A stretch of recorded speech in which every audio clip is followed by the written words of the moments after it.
Mr. Fergus, everyone comes to the House of Commons having some involvement in partisan activities. We get elected through party nominations and in general elections by running under a party banner.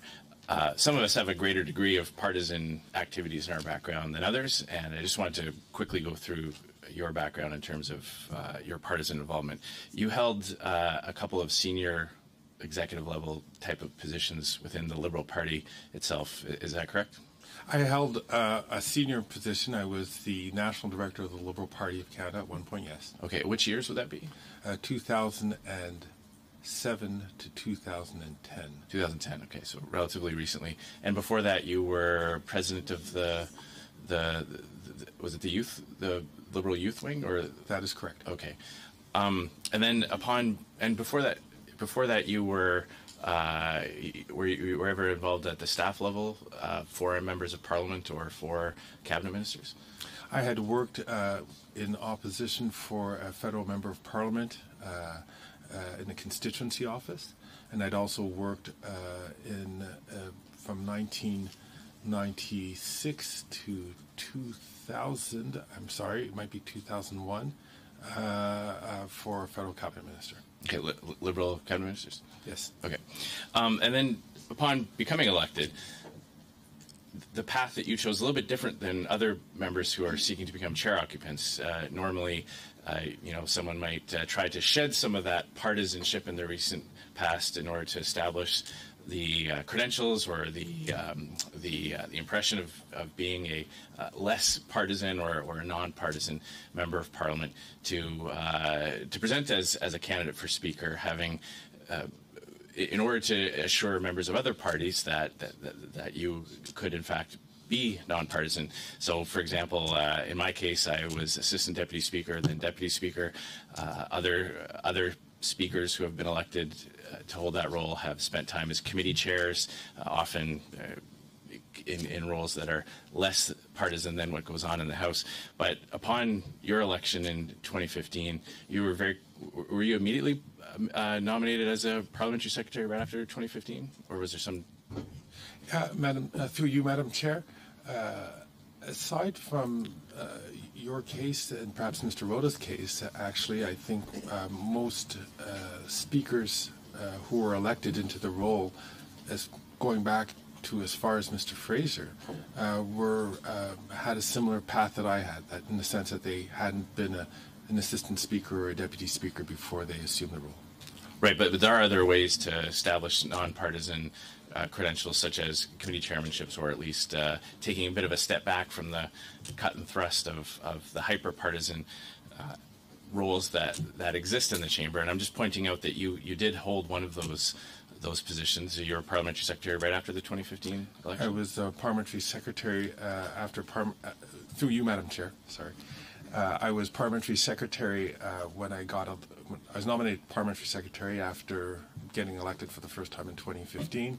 I then was a member of the committee of not a parliamentary secretary, but a member of the Finance Committee for 2 years. And then just before the 2019 election, I was reappointed parliamentary secretary. Parliamentary secretary to the Prime Minister.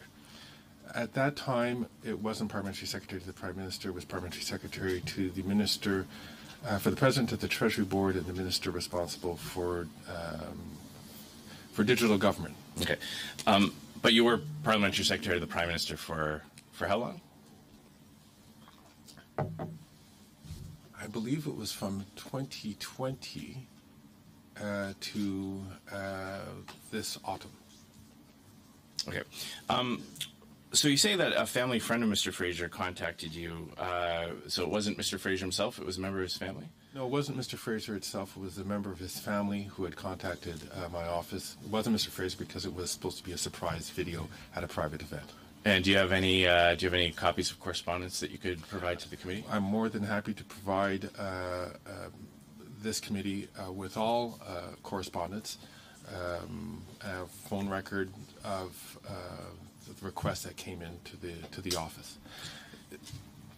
You mentioned in your opening remarks that you referenced your own comments about being an arbiter in the chamber.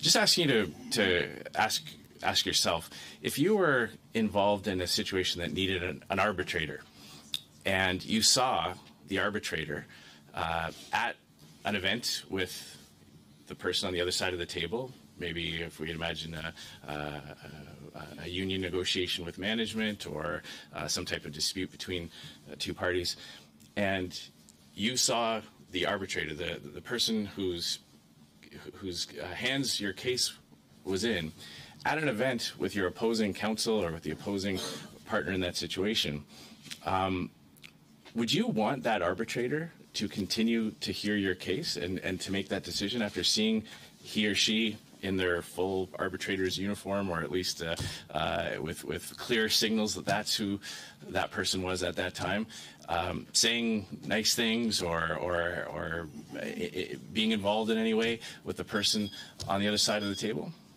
Would you want that person to hear your case? Madam Chair, am I permitted to respond? Sure. So, Madam Chair, if I could, I thank the honourable member for that question. This has been something that actually has been a bit of an aha moment for me.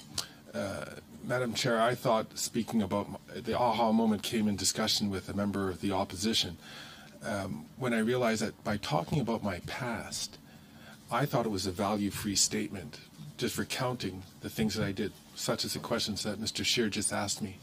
But the aha moment came when saying that people don't see that when I talk about my past, it's not a value-free statement. They see it as a way as almost making a statement today about my political partiality. And that was not my intention. I thought I was just talking about the posts and the roles that I held in the past and the context in which things were made.